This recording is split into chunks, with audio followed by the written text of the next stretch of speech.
doit mettre sur pied et dans un état de droit, il y a une justice indépendante.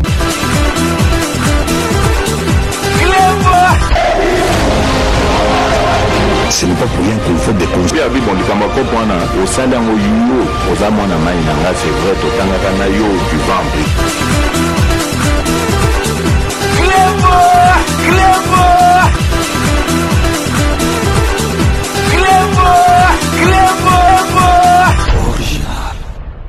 Salut et bienvenue sur Reclebo Original. Merci de votre fidélité. 5 minutes avec César Ngadi. Tout le monde est d'accord et il en restera ainsi pendant très longtemps. 5 minutes Nabiso, Yalelo Ezali, édition spéciale.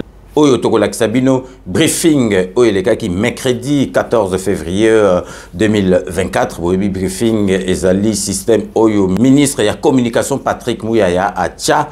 Depuis à pouvoir les redevabilité donc pour nakolak sakeba konzinabiso bazali redevable na peuple congolais ce qui kambezali il faut ba ko pesa explication ba répondre na ba question ba journaliste ezalité na ba prédécesseur au ba gouvernement ka les ala qui ministre avandi na ya sala makambu boyebité likambu et bimi ba kolobate donc siko ministre nyoso azali redevable na peuple na ye Oyo Azali Kotala Musala Ndenge Zali Kokende. C'est la raison pour laquelle ministre Nabiso ya communication Patrick Mouyaya to félicitagaye pour na initiative wana azwa donc briefing Yambalo Ezali pour na 45 projets innovants oyo boko découvrir na kati. En même temps, présentation, il y a conclave, il y a génie scientifique, il y a Mboka Nabiso. Donc, Masolo wana, beaucoup landa yango, na kati, il y a briefing, tozali ko proposer bino. Mais, na betara toujours c'était, donc,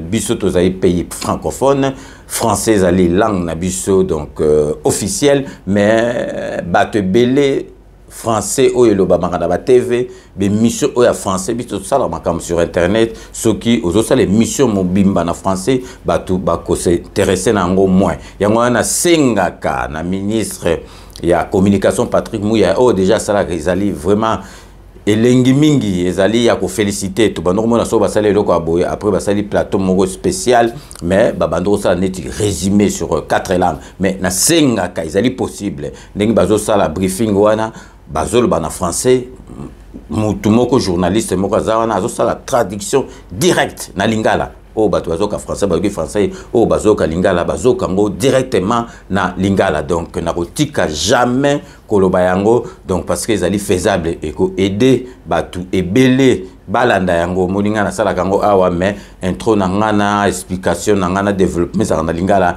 mais tangu na chaka masolo oyo bino bolobaki kuna ekozaka na français donc vraiment na betaka c'était mingi na wana parce que naibi ezali faisable donc totiki bino bolanda briefing oyeleka ki mercredi 14 février il y a année oyo bien sûr sur 45 projets innovants et puis présentation il y a conclave où il y a génie scientifique, il y a Mboka Nabiso. Donc restez connectés sur Cleboa Original pour la suite de nos programmes.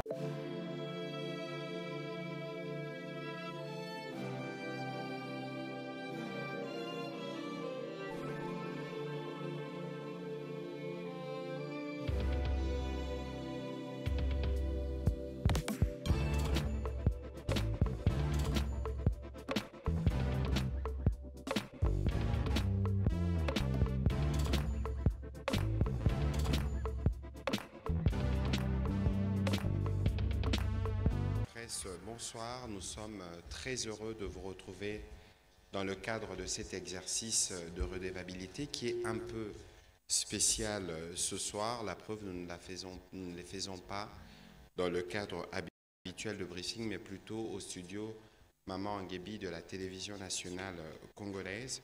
Ce soir, nous voulons revenir sur quelques résultats qui ont été engrangés. Il vous souviendra, au mois d'août dernier, le président de la République a présidé les travaux du conclave du génie scientifique congolais.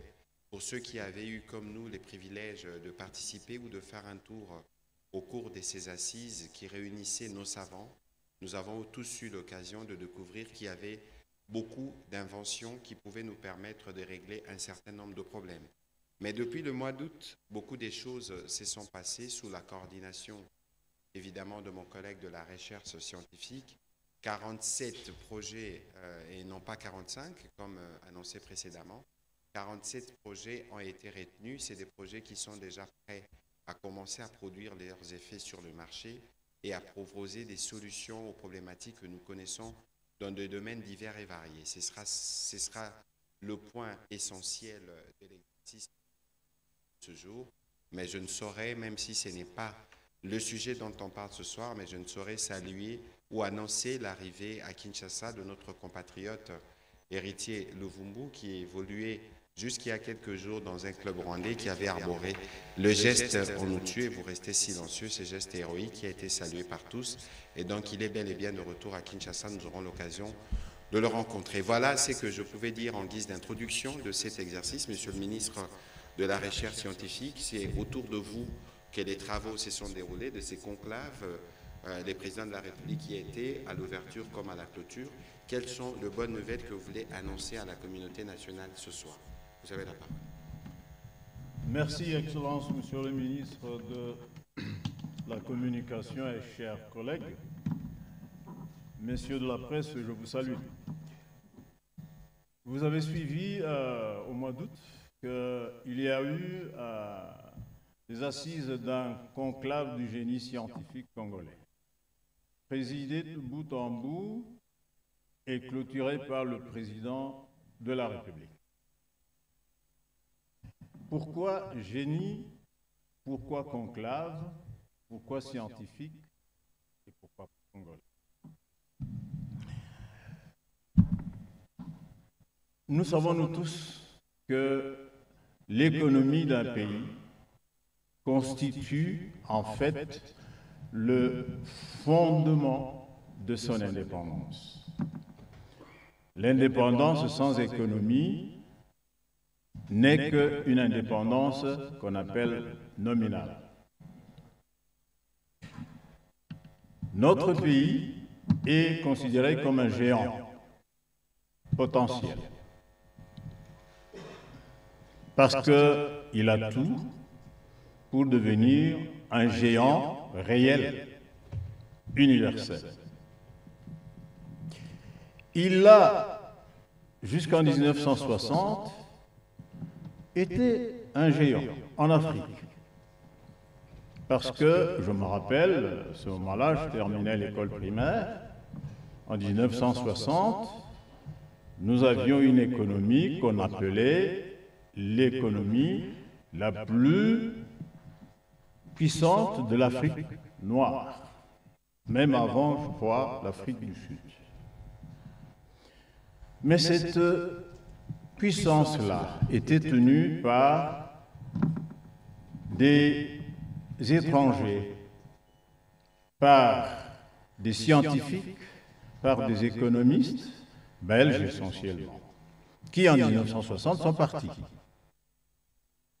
Et une fois qu'ils étaient partis, toute notre économie a commencé à s'effondrer progressivement. Parce que ceux qui la faisaient, les Belges, n'étaient plus là et nous n'étions que nous-mêmes, avec notre inexpérience sur le plan politique, sur le plan économique, sur le plan scientifique. Tous les scientifiques belges sont partis et nous sommes restés seuls. Alors, petit à petit, il fallait reconstituer cette intelligentsia scientifique et ça prend du temps. Dieu merci, nous avons eu des hommes formés dans tous les domaines et ils ont commencé chacun dans son secteur à chercher des solutions aux problèmes socio-économiques du pays. Qui dans le secteur privé, qui dans le secteur public. Nous avons des centres de recherche publics, nous avons des centres de recherche privés. À mon avènement à la recherche scientifique, il y a à peu près 10 mois, j'ai appelé ceux qui dirigeaient ces centres, les centres publics et centres privés. Je me suis tout de suite rendu compte que ceux qui dirigeaient les centres publics n'avaient pas de production. Diverses qui ne font pas l'objet de notre rencontre de ce soir.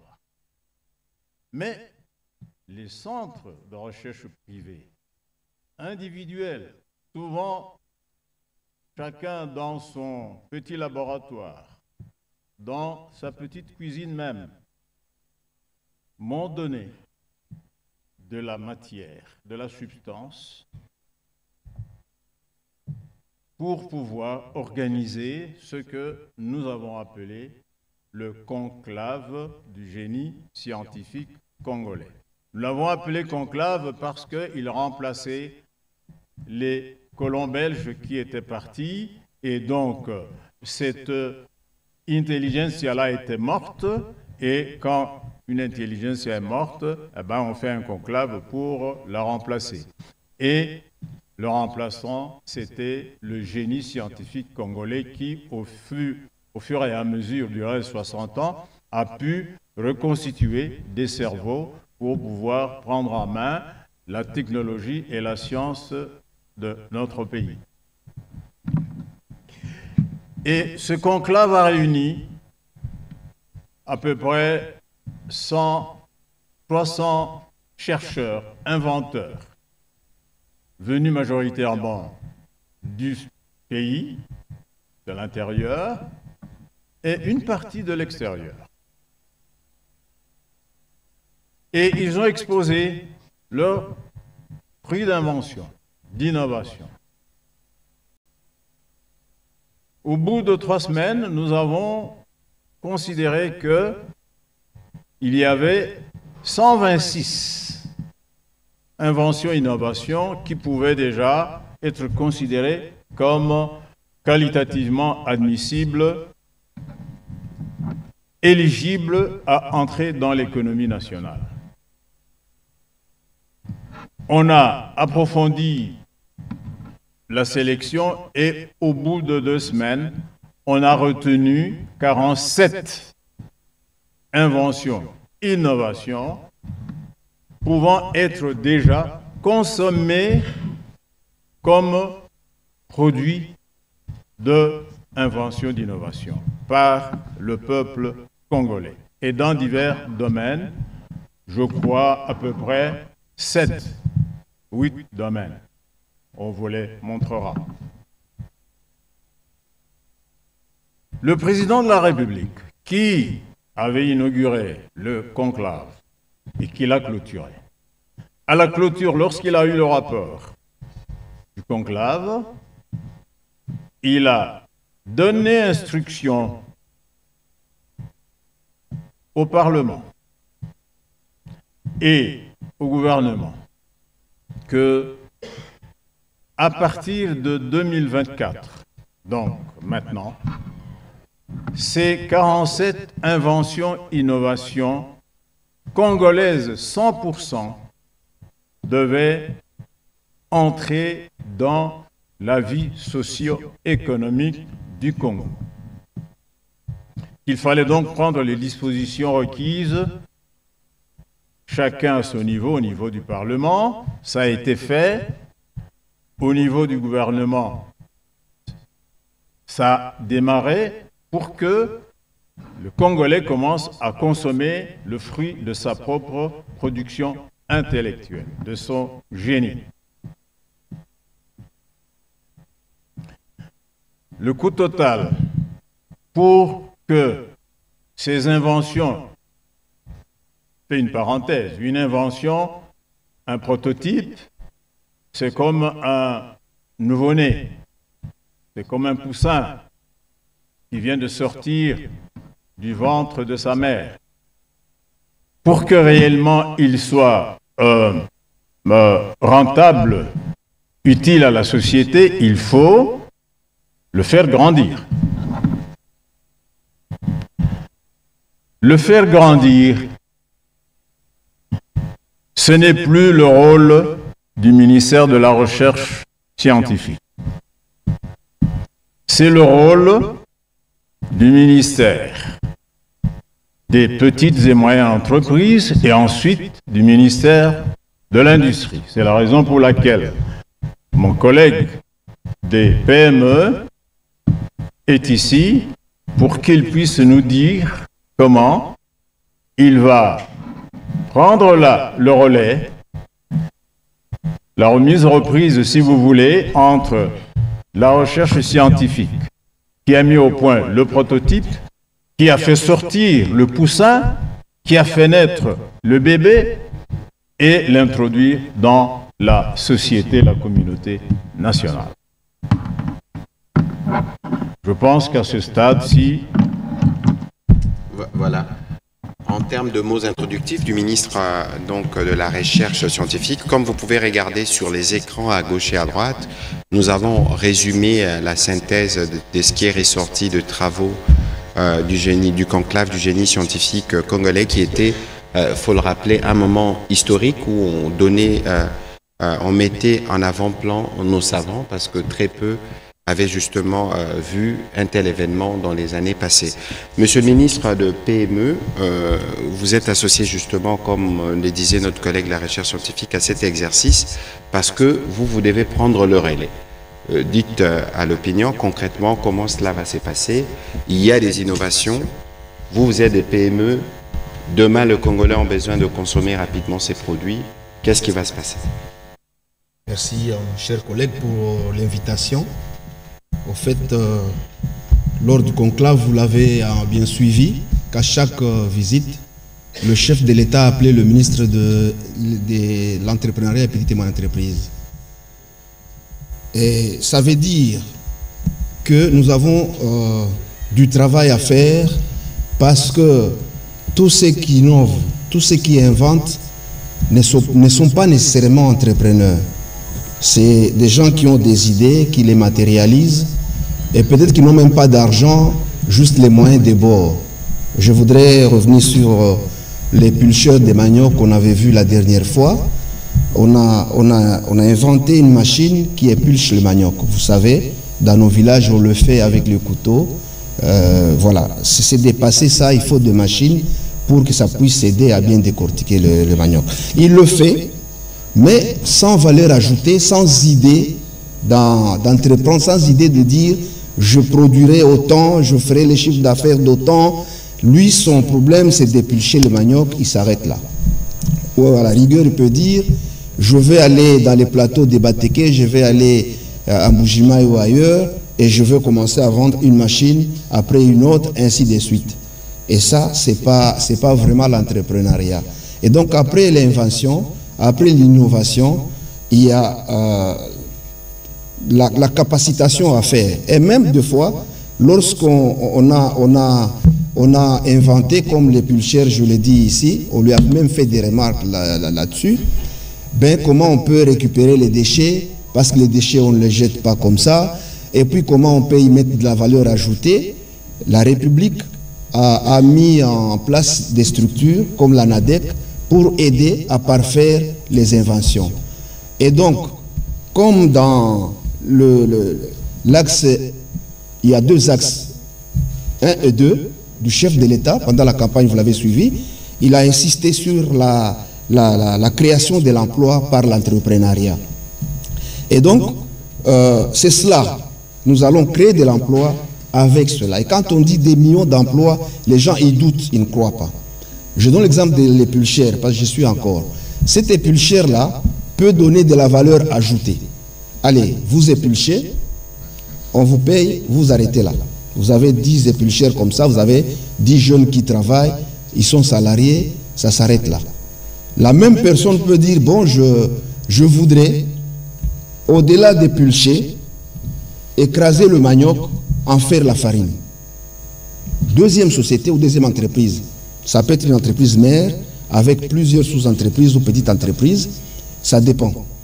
Et ceux qui font le moulin, vous le savez, ils peuvent être 10 aussi, ça dépend du nombre, et on vous fait la farine de manioc. Mais attention, il n'y a pas que ça. Il y a la farine panifiable, il y a la farine fermentée, le foufou que nous mangeons, et puis il y a l'amidon. Et à chaque étape, on peut créer des sociétés comme ça. Ceux qui épulchent, ils sont là. Ceux qui récupèrent ou font, écrasent le manioc, il y en a, qui prennent la farine. Ceux qui font l'amidon, c'est une autre société. Et heureusement que dans la zone économique, ici à Maluku, il y a Pepsi qui viendra là-bas, qui a besoin de l'amidon. Et donc, c'est des marchés qui sont ouverts comme ça. Et à chaque étape, société, à chaque étape, société. Ceux qui font la farine panifiable peuvent également avoir une petite société avec 10, 15, 20 personnes, ça dépend du nombre de machines qu'on a. Vous voyez qu'avec une seule chose, un seul matériel, on peut autant créer des entreprises et des emplois. Avec ça, une centaine de gens peuvent se retrouver. Et donc, l'inventeur n'a pas cet esprit, c'est là que je dis. L'inventeur n'a pas cet esprit, il peut l'avoir, hein? Je ne dis pas que tous les inventeurs n'en ont pas, mais nous devons venir susciter cet esprit pour dire, voilà, vous avez fait quelque chose d'important pour le pays. Aujourd'hui, il y a la crise de blé, on veut panifier avec le manioc, nous sommes avec vous, et si c'est l'argent, la République a aussi prévu les fonds de garantie de l'entrepreneuriat. Donc, il n'y a pas trop de problèmes, trop de gymnastique. C'est comme chez nous, en Swahili, on dit Akili Nimali. Donc, l'intelligence, c'est la richesse. Et donc, vous venez avec votre intelligence. Et nous, on vous dit, qu'est-ce qu'on peut faire avec votre intelligence? Qu'est-ce qu'on peut faire avec votre innovation? Qu'est-ce qu'on peut faire avec votre invention? Et puis après, la question des garanties, vous le savez, dans le temps, c'était qu'il fallait avoir des bâtiments, il faut hypothéquer la maison familiale, et ça crée trop de problèmes. Et la République a dit, le fonds de garantie est là, il va vous aider à pouvoir avoir la dette vis-à-vis des institutions financières, des banques, mais aussi, il y a la subvention de l'État. C'est vrai qu'elle traîne à venir parce qu'il y a les budgets qu'on doit respecter, il n'y a pas encore trop de fonds de ce côté-là, mais est-il que ça existe déjà? Parce que dans le gouvernement Sama 1, ça a été vraiment les réformes dans tous les secteurs. Et donc maintenant, nous devons appliquer tout cela. Voilà donc, nous sommes venus dire aux chercheurs, aux inventeurs, aux innovateurs, qu'il faut aller vers l'entrepreneuriat. Si vous voulez rester du côté de la recherche, ce n'est pas un problème. Mais vous pouvez d'abord savoir comment faire. Il faut protéger l'invention. Il faut avoir un brevet. Dans le temps, tout à l'heure, le ministre de la Recherche disait, chez nous, quand on dit c'est 1 milliard, c'est autant, on a déjà peur, la République ne peut pas avoir cet argent-là. Et il faut aller à l'ambassade de Belgique, il faut aller à l'ambassade des États-Unis. Et quand vous y allez, on ne vous dit pas que vous n'avez pas protégé votre invention. Ils prennent votre invention, ça devient leur invention, et puis après, c'est leur économie. Et ici, chez nous, il n'y a rien du tout. Et donc, nous devons commencer par vous montrer cette voie-là, vous dire comment on peut être une entreprise, comment on peut formaliser l'entreprise, avec tous les avantages qu'il y a. Voilà la raison de ma présence, chers collègues. Donc, c'est possible et nous y sommes. Et donc, si je vous suis bien, la première étape, bien avant de parler d'autre chose, c'est de s'assurer que ces innovations, ces projets sont brevetés. Absolument, parce que même celui qui n'est pas chercheur, s'il tombe sur ça, il peut vite aller prendre le brevet ou protéger l'invention. Et à votre niveau, il y a évidemment des mécanismes qui commenceront par assurer la protection de ces inventions. Tout à fait, et nous accompagnons. Voilà, Monsieur le Ministre, avant que nous puissions prendre la question de professionnels de médias, est-ce que vous pouvez nous donner 1 ou 2 exemples de projets, de ces 47 projets qui vous ont marqué, que vous pensez qui pourront apporter une véritable révolution dans le marché congolais? Bon, je vais vous donner 3. Il y a d'abord le robot roulage. C'est une invention qui n'a pas fait l'objet d'études au conclave, mais qui a été, si vous voulez, acceptée comme une invention congolaise. Le robot roulage, nous devrions déjà le commercialiser. Il y a des pays qui le demandent, mais nous n'avons pas. L'État doit investir. Il y a ce qu'on appelle cet investissement-là de lancement d'une industrialisation. C'est un financement à risque que l'État doit trouver. Tous les grands pays qui veulent se développer, qui veulent s'autonomiser, la Chine, les États-Unis, la France, eh bien, ils ont un fonds, un financement à risque pour lancer les industries. Nous devrions lancer l'industrialisation du robot roulage. Le pain à base de manioc. Le président de la République, je ne sais pas si vous avez vu l'image, a consommé des biscuits fabriqués à partir de cette farine 100% manioc. Au moment où nous attendons, sans l'avoir, la farine venant des pays que vous connaissez, bien, nous avons, nous aujourd'hui, dans notre pays, le manioc. Il n'y a pas de raison que demain, puisque ça commence en 2024, demain, à la fin de cette année ou plus tard, nous commencions à manger notre pain à base de notre manioc. Bah, le médicament. Je ne vous apprends rien, pour certains, le Covid-19 a été soigné chez beaucoup de Congolais par un médicament, notre médicament qui s'appelle Doubase C, fabriqué à base de nos plantes médicinales par des pharmaciens congolais. Et aujourd'hui, l'OMS a reconnu ce médicament comme un antiviral à large spectre. Je peux m'étendre, bon, je n'ai pas... On va permettre aux professionnels des médias qui sont là de poser leurs questions. On va commencer par M. Daniel Michombero qui arrive de Goma pour sa question.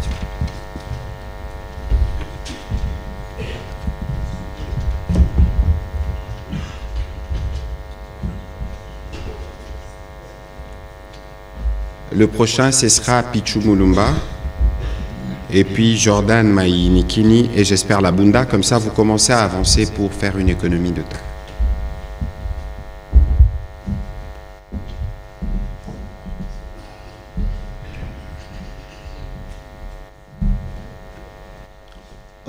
Bonjour, chers confrères.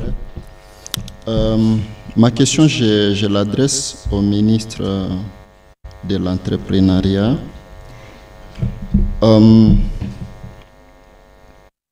Le taux de chômage est en hausse dans la ville de Goma, tout comme dans beaucoup d'autres pays, dans beaucoup d'autres provinces de la République démocratique du Congo.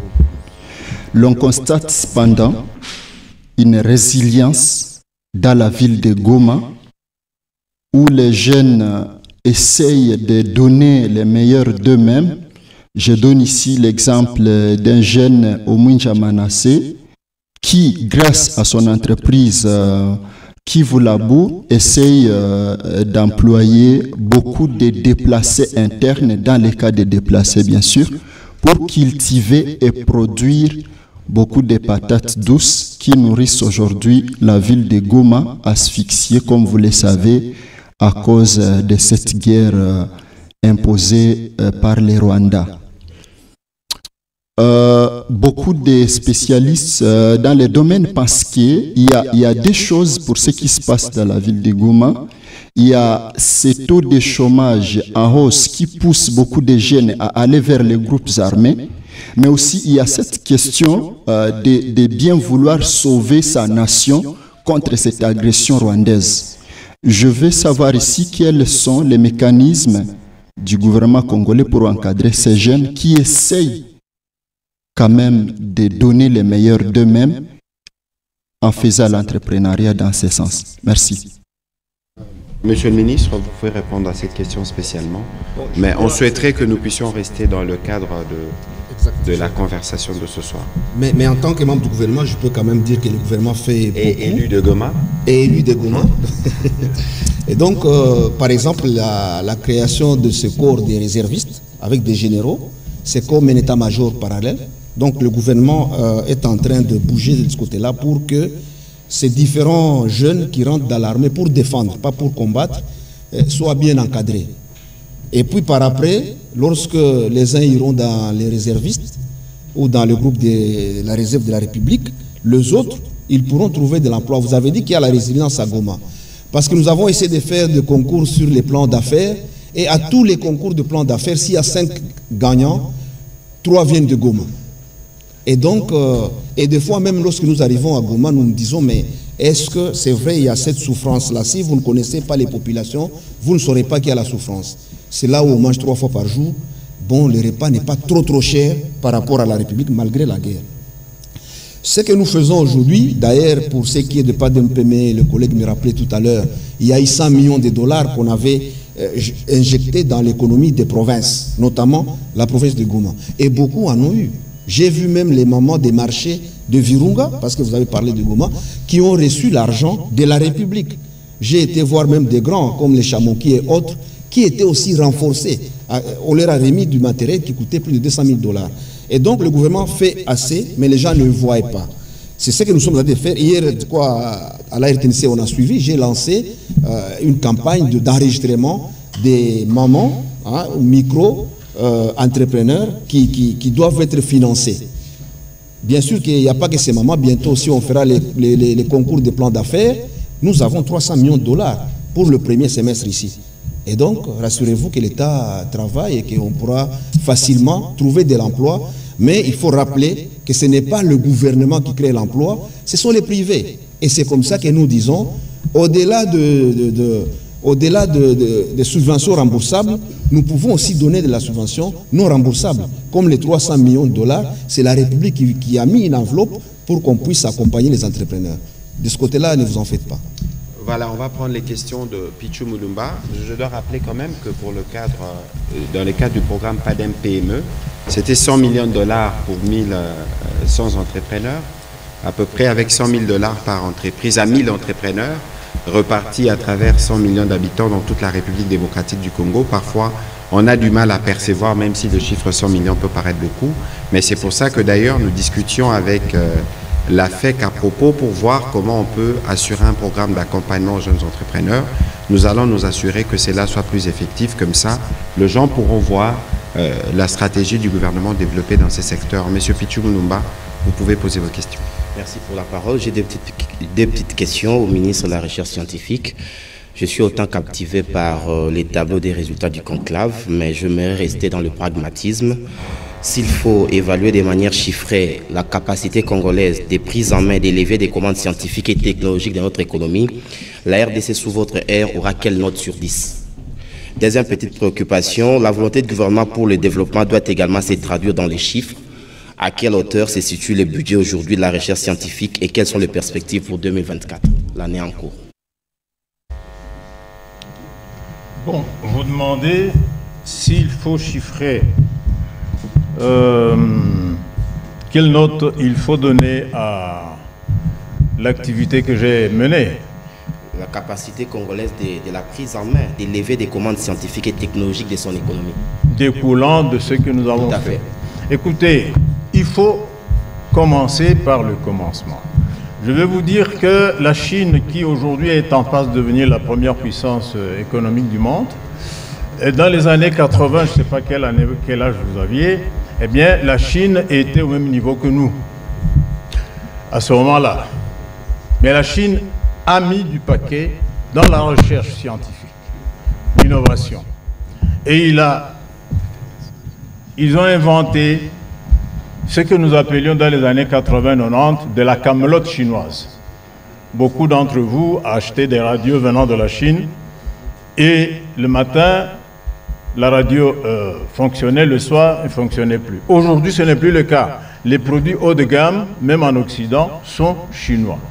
Ça signifie qu'il faut absolument une volonté politique au départ, et la volonté politique est là, elle a été exprimée par le président de la République, et bien entendu, cette volonté politique doit être suivie par une série de mécanismes scientifiques, industriels et autres, pour que nous puissions être des producteurs de produits finis industriels. Concernant le budget, vous avez suivi, ça je n'ai pas dit. Le président de la République, conscient du fait que la recherche scientifique était pratiquement le dernier ministère en budget, il a donné instruction au gouvernement, et ça a été fait maintenant, que le budget de la recherche scientifique, qui était de 0,6% du budget national, passe à au moins 3. Et c'est fait. Aujourd'hui, nous avons un budget de, cette année-ci, de 3%. Mais ce n'est pas encore suffisant. On va progresser. Je vous informe, en passant, que le budget de la Chine, qui est en train de dominer le monde aujourd'hui, la recherche scientifique est de 23% du budget national. Voilà, on va prendre la question de M. Jordan Maenikini. M. Faustin Koudiassala peut avancer. Merci pour la parole. Des questions de ministres. La première, ça concerne le ministre de l'entrepreneuriat. Monsieur le ministre, pour créer une entreprise aux États-Unis, ça vous prend une affaire de 15 minutes et ça s'est fait en ligne et tout est structuré. Mais chez nous, il faut plusieurs va-et-vient. Il faut en tout cas remplir plusieurs procédures. Alors je me pose la question, aujourd'hui il y a les guichets uniques de création d'entreprise, l'une des réformes phares dans l'amélioration du climat des affaires qui s'émère à petit feu. Déjà il y a Madame Kisolo Kele qui est directrice générale adjointe qui avait déclaré lors d'une conférence que cet établissement public rencontre aujourd'hui des arriérés des salaires. Il y a aussi les problèmes des manques des effectifs. Et il y a aujourd'hui, par exemple, le site de rcsm.cd qui ne marche même plus. Moi, j'ai essayé et j'ai constaté réellement que ça ne marche presque plus. Tout ça, ça déstabilise parce qu'il faut vraiment plusieurs procédures pour créer une entreprise. Qu'est-ce qui est fait pour résoudre cette situation? Et puis, une autre question au ministre de la Recherche scientifique. Vous venez de dire, parce que je vous ai suivi avec l'oreille d'un prêtre, vous avez dit que notre pays a tous les atouts pour être un géant. Vous avez également signifié que vous avez constitué l'intelligentsia scientifique congolaise. Vous avez réuni plus de 300 génies inventaires congolais. Mais est-ce que vous avez tablé sur la fabrication d'armes au niveau local? Parce que vous êtes sans ignorer que nous sommes un pays en guerre. Ça fait plus de 2 décennies que le Rwanda nous agresse. Mais on n'arrive pas nous-mêmes à fabriquer nos propres armes. Parce que quand nous achetons des armes à l'extérieur, ça coûte beaucoup d'argent à la marmite nationale, les trésors publics. Est-ce que vous avez eu à réfléchir sur comment fabriquer les armes au niveau local pour que nous devenions au moins indépendants? Parce que notre pays avait connu les problèmes d'embargo pour les achats d'armes. Est-ce que vous avez réfléchi dans ces sens-là? Merci beaucoup. Voilà, merci pour vos questions. On commence par le ministre des PME. Au cher Jordan, je crois qu'il ne faut pas comparer la République démocratique du Congo aux États-Unis, mais je l'ai dit ici que nous sommes le gouvernement qui a fait plus de réformes et les réformes sont passées. Si ça ne marche pas, on doit dire que ça ne marche pas. Nous le savons, parce que nous, à l'entrepreneuriat, ça nous fait souffrir. Nous ne gérons pas les guichets uniques. C'est une question transversale. Mais, par exemple, quelqu'un qui est dans le Tanganyika pour avoir l'autorisation d'ouverture de l'entreprise, il va aller à Lubumbashi pour chercher cela au guichet unique, les hôtels et tout ce qu'il y a. Donc la réflexion a été faite, nous n'avons que, je crois, 8 mois comme ministre d'entrepreneuriat, nous avons réfléchi à la question, nous sommes en train de chercher, et ça qu'on ne me tienne pas rigueur, j'aime parler trop avec mon cœur, avec ma réflexion, et nous sommes en train de réfléchir dans ce sens qu'il y a moyen de demander l'ouverture des entreprises dans les communes, dans les territoires. Il y a une ouverture provisoire et le temps qui viendra, l'opérateur pourra commencer à fonctionner et suivre la procédure administrative pour que ça ne traîne pas. Évidemment, c'est transversal, je l'ai dit, nous devons nous trouver d'autres ministres. Si notre proposition ne passe pas, et je crois que ça passera, parce que c'est pour faciliter la tâche à la création de l'emploi, et qu'il sera en ordre avec le guichet unique plus tard. Ça permettrait également qu'on bénéficie des différents avantages, hein, les taxes qu'on vient imposer aux gens à tout moment, que nous sommes en train d'enlever. Parce que quelqu'un qui veut commencer, on a dit avec son intelligence, demain il y a l'environnement, après demain il y a tel qui viennent encore chercher à raqueter.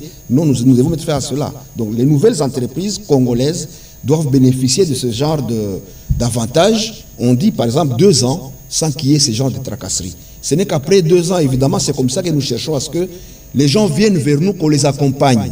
Avec notre accompagnement, on peut obtenir beaucoup d'exonérations, beaucoup de taxes qu'on peut éliminer et protéger même les nouveaux entrepreneurs pour qu'ils réussissent. Parce que s'ils commencent, demain ils tombent, ils ne reviendront plus.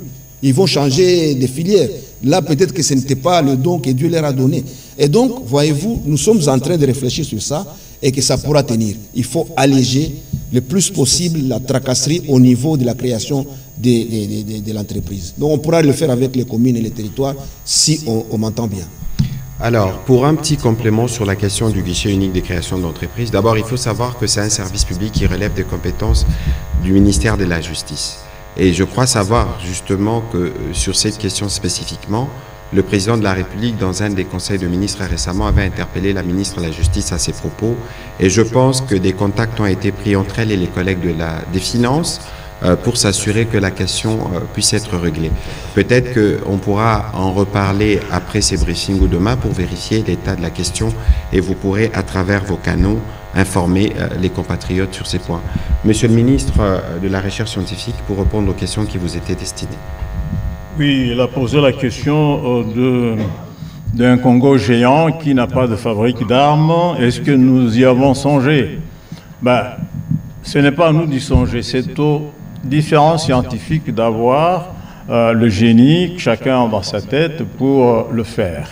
Sachez que pour produire une arme, il ne faut pas nécessairement l'inventer. Donc nous pouvons importer des armes. Aujourd'hui, nous avons l'embargo a été levé, nous pouvons importer des armes. Mais la production des armes fabriquées par nous-mêmes, dans tous les pays du monde, ça relève du secret défense. Donc, il y a des chercheurs dans ce domaine-là, mais ça relève du secret défense. Alors, vous aviez vu sûrement avec nous la fusée, je pense qu'il y avait une fusée qu'on nous a présentée durant les travaux pour vous dire que les inventeurs congolais font de la recherche dans tous les domaines, y compris sûrement dans les domaines des armements aussi. On va prendre les questions de M. Jasper Labunda.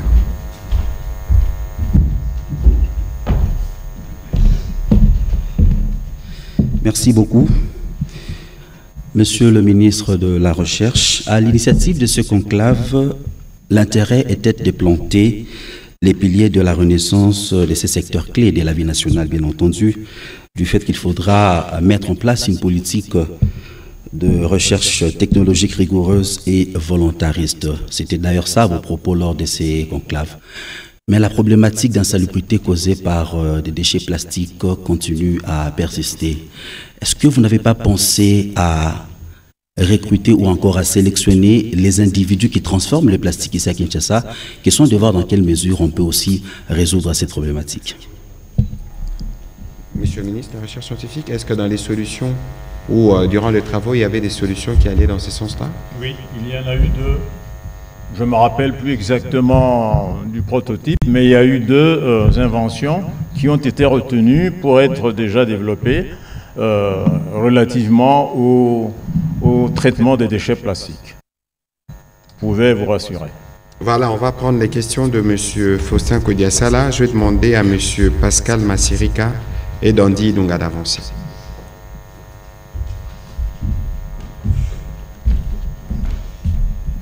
Merci Excellence pour la parole. J'ai une question d'abord au ministre de PME. Je vous prends au mot par rapport à tout ce que vous avez dit dans votre introduction. Vous avez dit que tout ce qui a été retenu dans les projets ou les inventions ne sont pas forcément des entrepreneurs et que votre objectif est de créer de l'emploi par l'entrepreneuriat, c'est-à-dire de les faire passer de l'inventeur à l'entrepreneur. Alors ma question c'est de savoir par quel mécanisme vous allez faire ça quand on sait qu'au niveau de notre ministère de PME, il y a autant de projets et de programmes, tout comme des structures d'encadrement de l'entrepreneuriat local. Si je peux citer la FOGEC, il y a l'ANADEC, il y a la PROSEM, il y a même la RSP, et sans compter d'autres programmes de la Banque mondiale que vous avez mentionné même, les PADEM PME, il y a les Transform. Alors dans ces conglomérats-là, comment vous allez gérer ces gens-là de façon à ce qu'ils participent, comme le ministre de la Recherche l'a dit, à la création de la richesse nationale. Au ministre de la Recherche scientifique, là je vous prends également au mot, vous avez, dans votre mot liminaire, vous avez dit que l'indépendance sans économie n'était qu'une illusion. Et moi je le comprends qu'à votre niveau, vous faites la promotion de l'économie de la connaissance. Parce que si les grandes nations sont aujourd'hui développées, ce n'est pas forcément avec les matières premières, c'est parce qu'ils ont la maîtrise de la connaissance. Or, votre économie, votre ministère est au centre justement de cette action pour amener la RDC à mettre en place un bon système de gestion de la connaissance. Or, votre ministère, on ne le sent pas. C'est comme si vous êtes à la périphérie, alors que vous devez être au centre de l'action gouvernementale. Qu'est-ce qui se passe exactement? Est-ce qu'il y a quelque chose qui est prévu pour que vous soyez, en fait, le fer de lance du gouvernement, comme vous l'avez mentionné, évidemment, dans votre mot d'introduction? Merci. Voilà. Monsieur le ministre de la Recherche scientifique, on commence par vous. Oui, vous avez raison, on ne sent pas le ministère de la Recherche scientifique comme le fer de lance du développement du pays. Vous avez raison, et je l'avais dit dans mon discours inaugural, et le président de la République a réagi en disant « Maintenant, nous démarrons ». Effectivement, on a perdu 63 ans, 64 ans aujourd'hui, sans être conscient que avoir les matières premières, c'est une chose, ça ne vous développe pas. Eh bien, transformer ces matières premières avec vos cerveaux, pas avec les cerveaux étrangers, c'est ça qui vous développe. C'est pour cela que le président de la République a donné les instructions. Je ne reviens pas là-dessus. C'est pour cela que, après le conclave, nous avons décidé de restructurer le ministère de la Recherche scientifique en d'abord lui donnant une politique, une vision de recherche pour un Congo grand comme voulu par Dieu. Et ensuite, bien entendu, il faudra mettre en place les structures, les ressources matérielles, humaines et autres. Mais il faut que le Congolais s'engage dans la recherche pour la grandeur de son pays. Voilà, nous sommes déjà... Si vous permettez, les 47 innovations vont coûter combien au gouvernement? Parce que c'est inscrit dans à peu près 600 millions de dollars. Merci. Vous imaginez, nous avons un budget, l'année passée on avait un budget de 1,5 milliard, 16 milliards. Si cette année-ci, je crois que c'est plus ou moins le même montant, si on prend 600 millions de dollars pour lancer ces bébés industriels, je pense que le Congo, dans moins de 5 ans, eh bien, étonnera. Voilà, monsieur le ministre de PME. Non, je crois que je peux rappeler que Dieu a dit « Mon peuple périt par manque de connaissances ».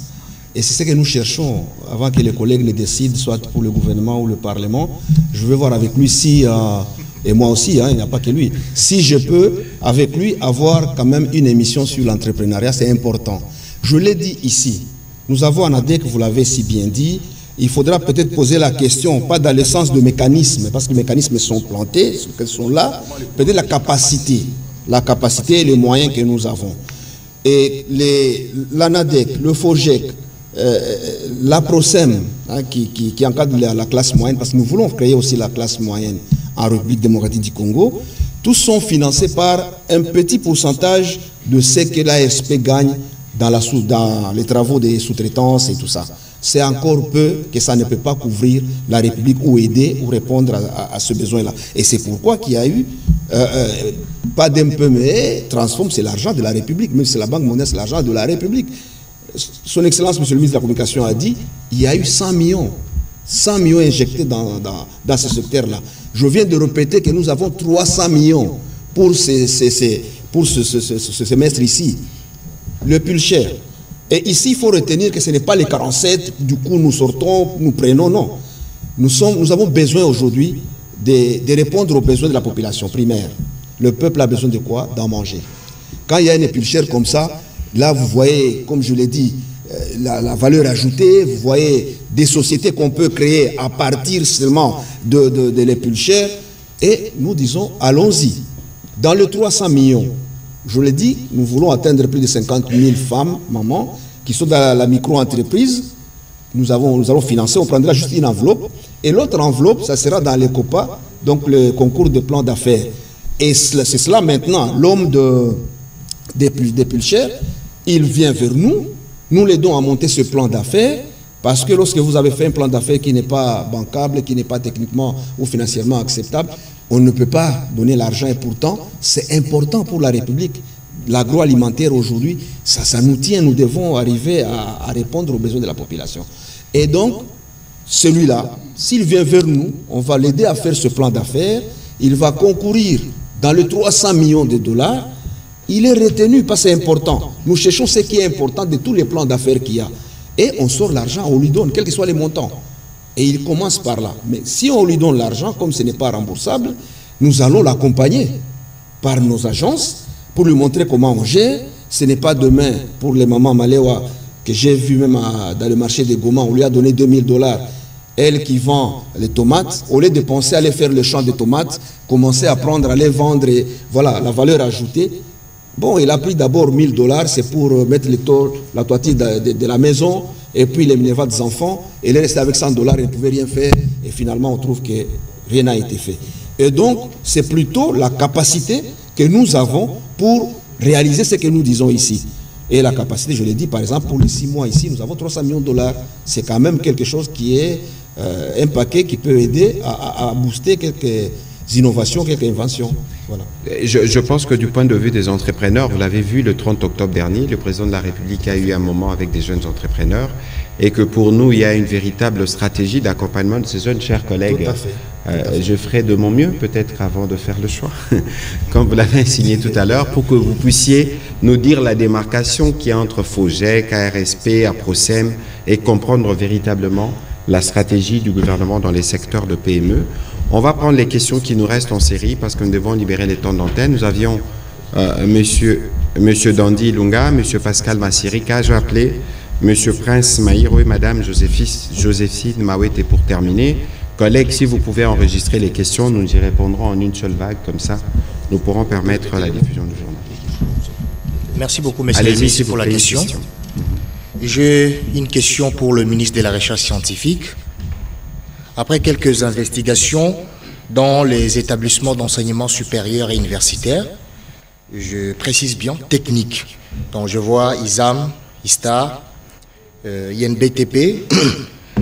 Je demande au ministre de la Recherche scientifique si réellement le gouvernement congolais a-t-il déjà une fois pensé de récupérer quelques jeunes qui ont fini dans nos universités techniques, les amener par exemple ceux qui ont fait l'ISTA. On s'est dit cette année nous récupérons par exemple 300 finalistes ayant la moyenne de 65%, aller au Japon, apprendre la technologie, revenir au pays. Nous prenons ceux qui sont à l'ISAM, nous prenons ceux qui sont à l'INBTP, afin de réduire la main-d'œuvre et les coûts que le pays a toujours de penser de temps en temps. Es-tu déjà arrivé à notre gouvernement de penser dans ce sens? La deuxième question, c'est en ce qui concerne les centres de recherche dans les établissements d'enseignement supérieur et universitaire, qui n'est resté peut-être qu'un monopole du ministère de l'enseignement supérieur et universitaire. Or, dans les universités, nous avons des professeurs de recherche. Nous avons aussi des professeurs debout qui enseignent. Nous avons des assistants de recherche. Mais est-ce que, dans votre secteur, avez-vous déjà une fois pensé à une subvention pour les centres de recherche, faciliter à nos chercheurs de publier les articles?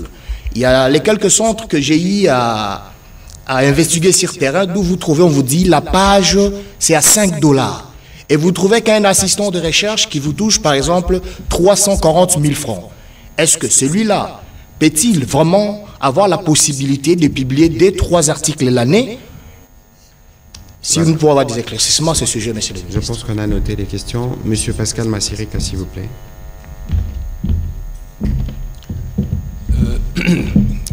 J'adresse ma question à son Excellence, monsieur le ministre de la Recherche scientifique.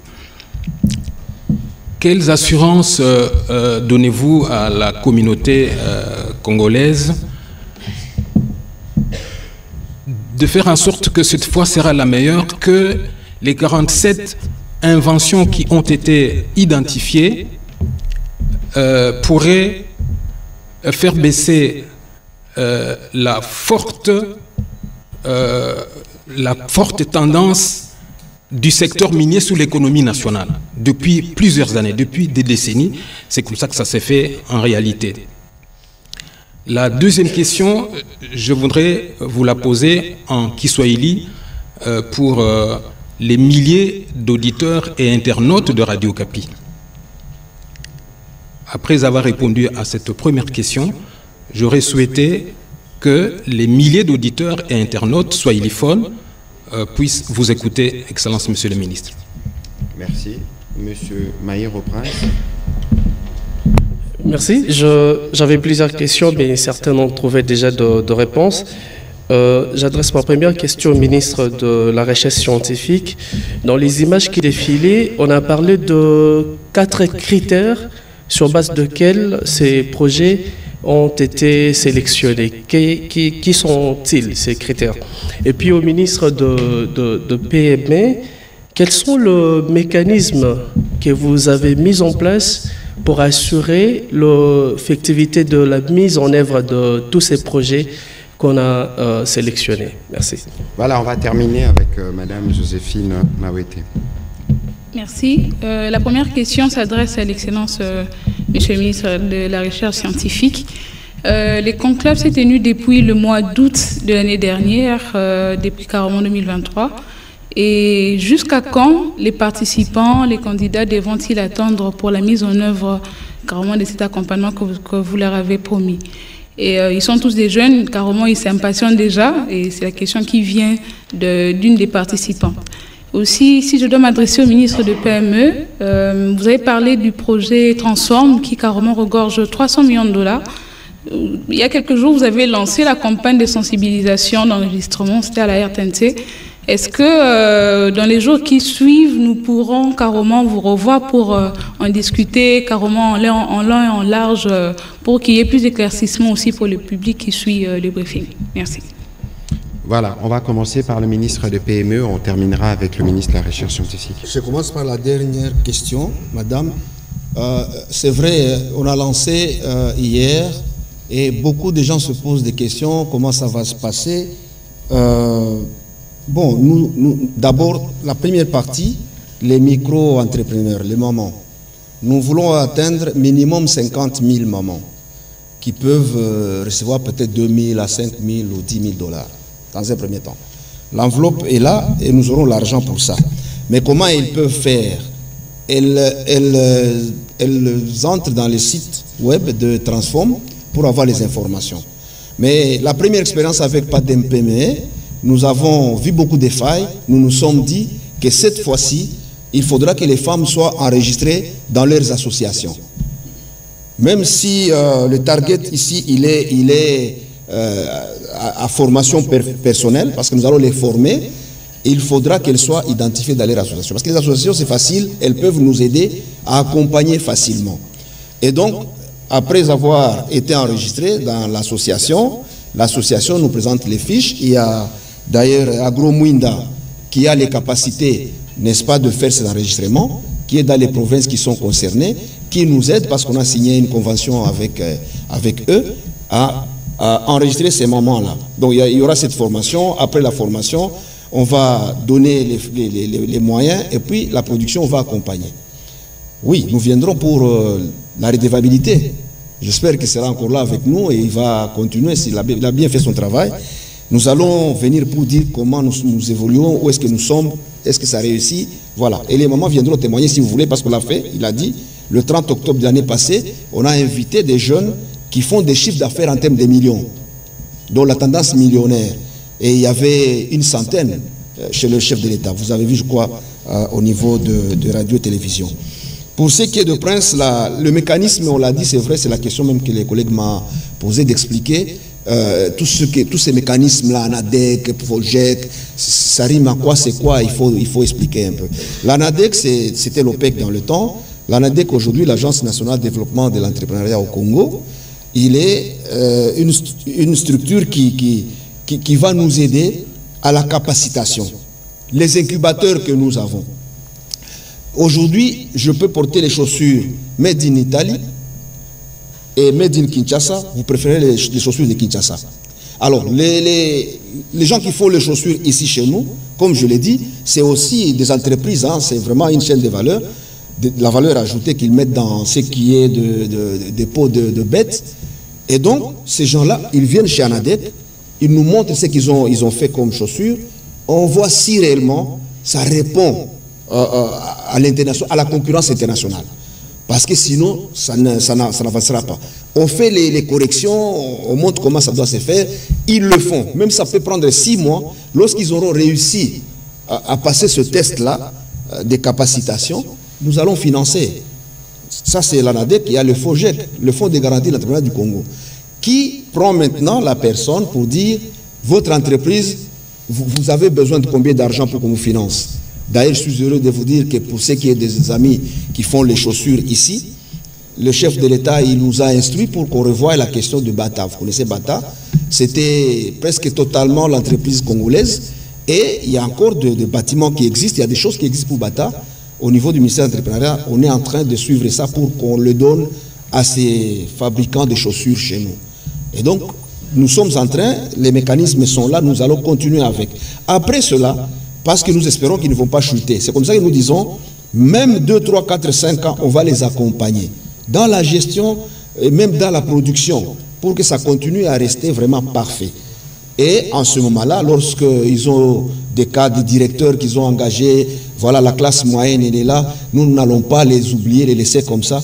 Nous les récupérons également, tous ces cadres qui auront trouvé de l'emploi et qui commencent à vivre mieux, manger 3 fois par jour comme dans le temps, voilà, reprendre la vie normale des hommes. Ils seront gérés par la PROSEM. La PROSEM, c'est une agence qui protège justement la classe moyenne. Ça, ce sont les mécanismes. On aura l'occasion de faire. Et enfin, je termine d'ailleurs, il y a l'ARSP, parce que l'ARSP est venu avec pompe. Pourquoi? Parce qu'en 2017, lorsqu'on fait la loi sur la sous-traitance, le président de la République nous a précédés, il avait dans son esprit les mines et la sous-traitance était laissée dans les mines. Et c'est comme ça que cette loi n'est pas complète. Nous avons eu l'écriture du gouvernement pour qu'on puisse faire la rélecture de la loi avec la FEC, qu'on discute et qu'on puisse ouvrir la sous-traitance dans les autres secteurs comme le transport, la communication, ainsi de suite. Et donc, ces mécanismes sont là et nous y veillons. Il n'y a pas à douter. Ne sont pas comme ceux qui disent le Congolais arrive au ciel, on lui montre Dieu, et il dit non, mais où est Satan? Comme s'il a besoin de Satan. On dit ici c'est le ciel, il dit mais et l'enfer? Mon frère, ça avance bien. Voilà. Merci beaucoup, Monsieur le ministre de la Recherche scientifique. Est-ce que vous pouvez ramasser les questions qui vous ont été destinées et terminer en swahili, comme l'a souhaité Monsieur Pascal Massérika? Oui, il y a une question sur les finalistes de nos instituts d'enseignement technique. Les envoyer au Japon. Le principe du transfert de technologie, eh bien, est un principe universel.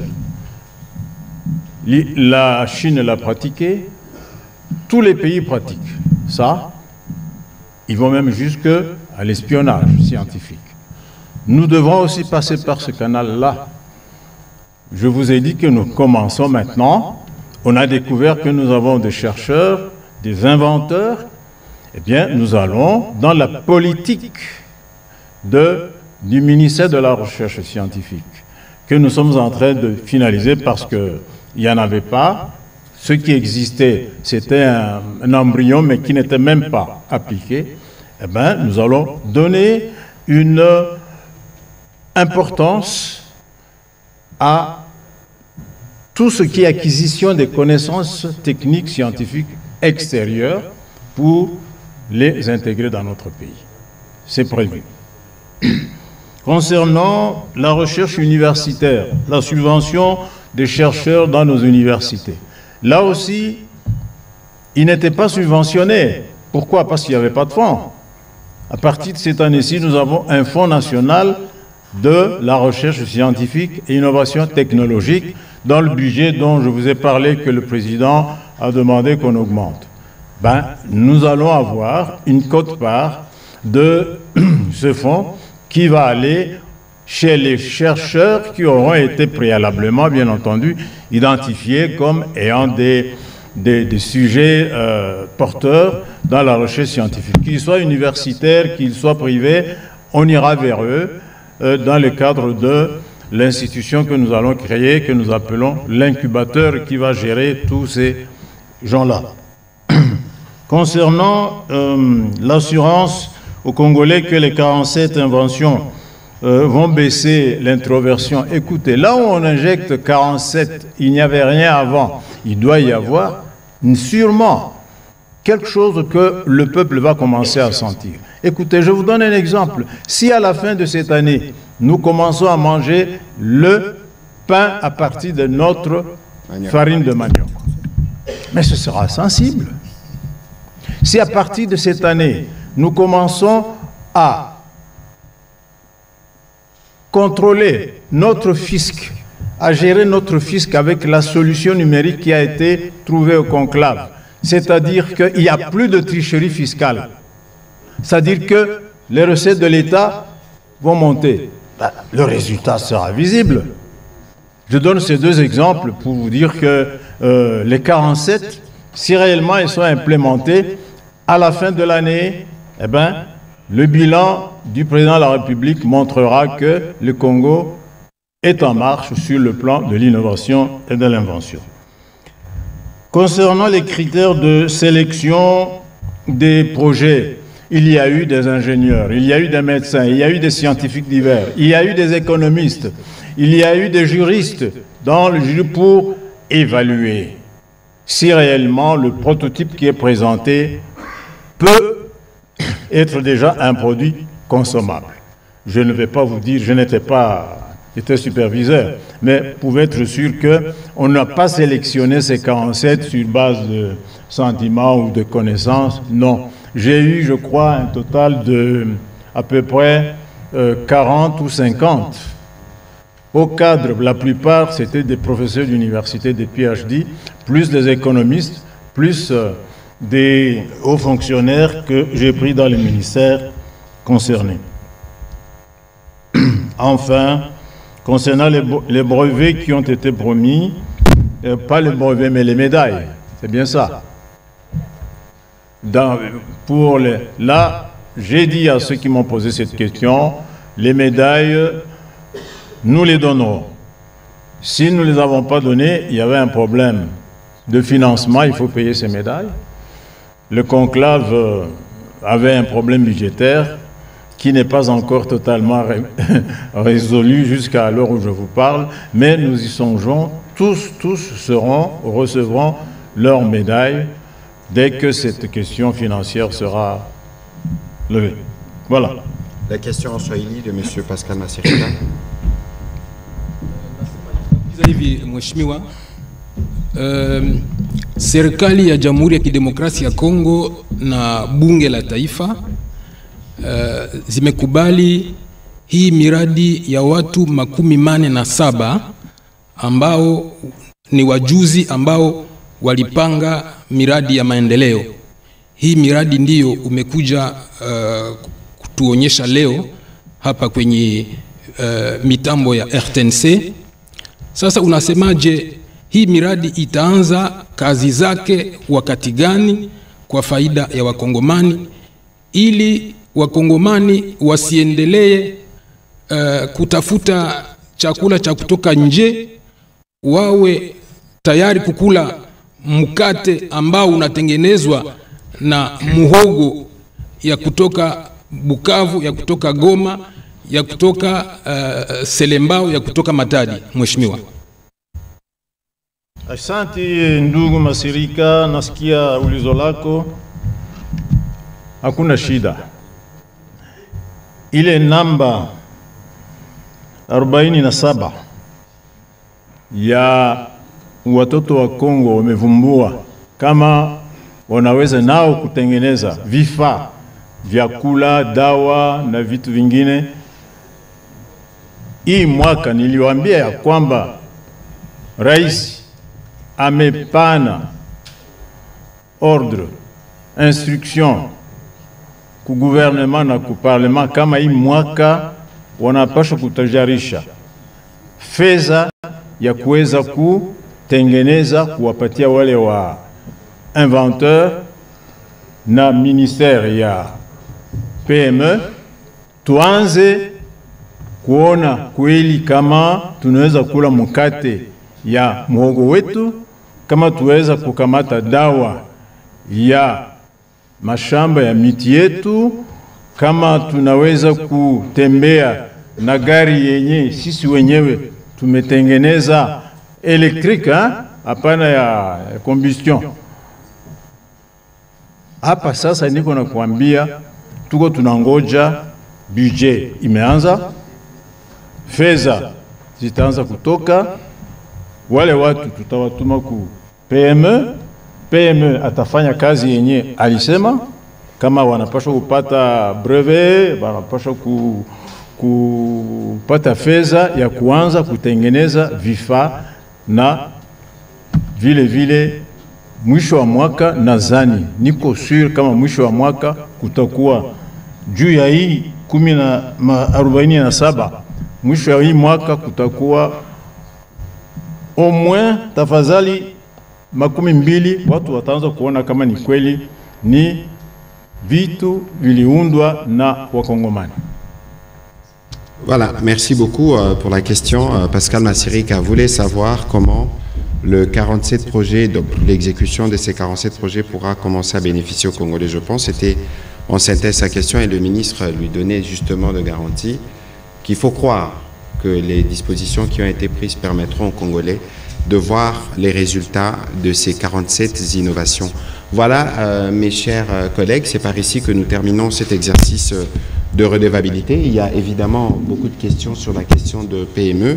Nous allons voir comment y revenir. Mesdames et messieurs, chers téléspectateurs, c'était aujourd'hui un focus que nous avons voulu faire sur les résultats du conclave du génie scientifique congolais qu'avait présidé le chef de l'État en août dernier avec nos différents savants. 47 projets ont été annoncés. Peut-être qu'il faudra, chers collègues, préparer un manuel qui permettra de renseigner ou des fiches de présentation de ces différents projets. Il y a un gros document qui résume les travaux de cette conclave. Peut-être qu'un résumé pourra être plus utile pour les médias, mais aussi pour les Congolais qui pourront commencer davantage à s'habituer à ces produits. Merci de votre attention et bonne soirée chez vous.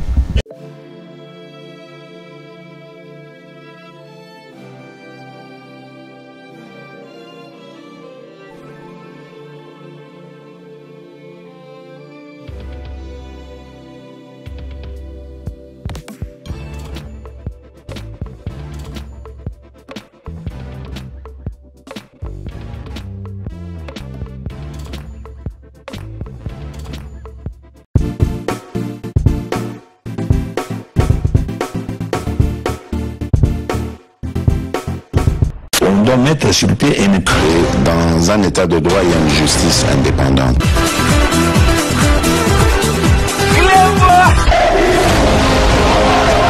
Ce n'est pas pour rien qu'il faut déconstruire. C'est vrai, tu